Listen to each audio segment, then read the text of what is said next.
తల్లిదండ్రులు కావాలని మీ కలను సాకారం చేసుకోండి. ఓఎస్ఎస్ ఫర్టిలిటీ వారి తక్కువ ధర సంతానోత్పత్తి చికిత్సతో అపాయింట్మెంట్స్ కొరకు కాల్ చేయండి 7825893604. బీఆర్ఎస్ నేతలు ఇప్పటికైనా ఓటమిపై పునర్విచారణ చేసుకోవాలన్నారు మంత్రి పొన్నం ప్రభాకర్. పార్లమెంట్ ఎన్నికల్లో బీఆర్ఎస్ పార్టీ నుంచి పోటీ చేయడానికి అభ్యర్థులు భయపడుతున్నారని అన్నారాయన. కరీంనగర్ నుంచి వినోద్ కుమార్ సైతం భయపడుతున్నాడని, పోటీ చేస్తాడో లేదో డౌట్ అని కామెంట్ చేశారు. జిల్లాలు, మండలాలు, గ్రామాల పునర్విభజన శాస్త్రీయబద్ధంగా జరగలేదని అన్నారు మంత్రి పొన్నం. పార్లమెంట్ ఎన్నికల తర్వాత పునర్విభజనపై నిపుణులతో కమిటీ వేసి వారి నివేదిక మేరకు ప్రభుత్వం చర్యలు తీసుకుంటుందని తెలిపారు.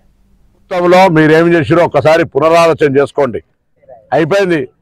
ఇక్కడ కాంగ్రెస్ పార్టీకేమో పార్లమెంట్లకు అన్ని 17 పార్లమెంట్లలో అభ్యర్థులు పోటీ పడుతుంటే నాకద్దు టికెట్ అని టీఆర్ఎస్ పార్టీలో ఉన్నది పరిస్థితి.